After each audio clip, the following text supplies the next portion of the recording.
Suivre. En parlant de justice, il y a une autre question qui fait débat, c'est la tentative de l'évasion de prisonniers au CPRK, au centre pénitentiaire de Kinshasa, aujourd'hui, qui malheureusement, 129 personnes ont perdu la vie, les causes ne sont pas encore bien élucidées, mais aujourd'hui, les problèmes se situent au niveau comment ces enquêtes pourront démanteler la cause même de cette évasion, alors qu'on a connu une évasion à l'époque de Joseph Kabila avec Némoa Dansemi. Aujourd'hui, ces mêmes problèmes reviennent. Est-ce qu'il faudra que ces enquêtes nous disent, ou il faudra qu'il y ait des solutions, qu'il y ait déjà de mesures pour que cela ne se répète plus? Parce qu'aujourd'hui, on attend les enquêtes. Est-ce que vous pensez qu'en RDC, ces enquêtes peuvent donner quelque chose? Aussi longtemps que nous savons, plusieurs enquêtes n'ont jamais pondu quelque chose de bon, rien que de sourire.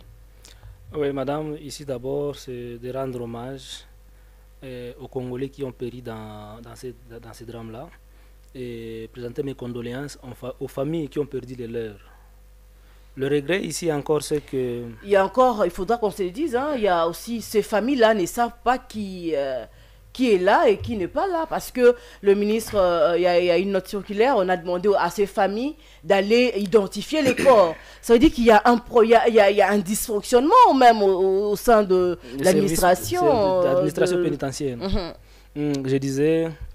Il y a un problème sérieux dans notre pays, c'est ça, je disais, le problème, le vice. Mais le grand regret ici, c'est que la vie humaine au Congo n'a plus de sens. Banalisé. C'est banalisé, on marche dessus, et pourtant, le droit à la vie est consacré par la Constitution. Le droit de l'homme au Congo, ça n'a plus son pesant d'or.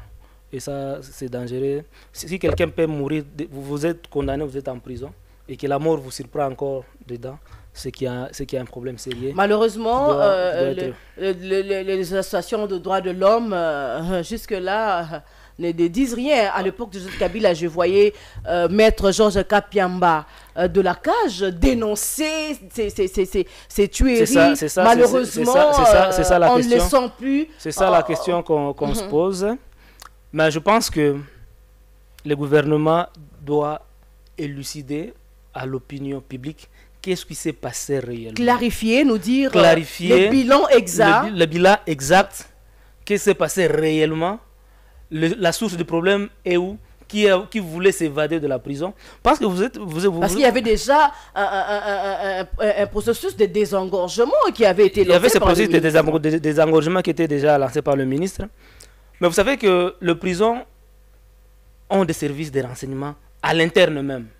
Moi, je me demande comment ce genre d'opération... Le chef de l'État a même demandé qu'il y ait ces services... Je voulais d'abord demander comment ce genre d'opération pouvait s'organiser dans une grande prison comme le CPRK, sans que le service de renseignement qui soit à l'interne là-bas ne soit informé en fait de décourager cette pratique-là.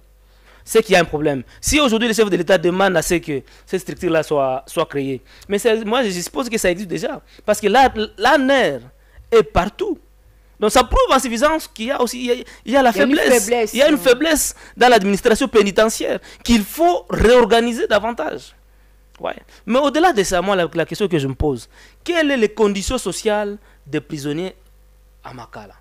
Parce qu'en 1957, quand cette prison-là, 1957, a été créée, ça a été créé pour 1500 personnes. Aujourd'hui, ils sont au-delà de 15 000.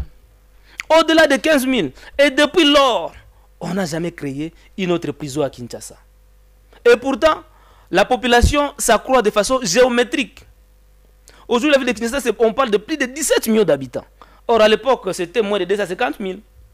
Ça, c'est déjà un problème auquel le gouvernement devrait déjà trouver solution dès le départ. Ouais. Et donc, la construction d'une autre prison plus grande que celle de Makala est imminente et nécessaire. Parce que il est inconcevable de s'imaginer l'espace qui a été construit pour 1500 personnes puisse héberger aujourd'hui 15 000. Quelles sont les conditions de vie là-bas? Est-ce qu'ils ont l'électricité en permanence? Est-ce qu'ils ont de l'eau en permanence? Est-ce qu'ils mangent à leur faim? Et ça, c'est le gouvernement qui doit leur en assurer. Parce que les prisonniers, ils sont en charge du gouvernement. Les gouvernements doivent assurer à ces prisonniers le bien-être tout en étant en prison. Parce qu'on dit que c'est un centre de rééducation. Pendant qu'ils sont condamnés, ils sont là. Quelles sont les activités qu'ils font à l'interne?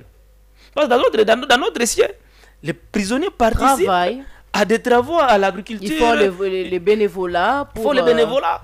Ouais. Et d'autres, ils sont en prison, ils étudient, ils écrivent des livres pour édifier ceux qui sont dans la liberté.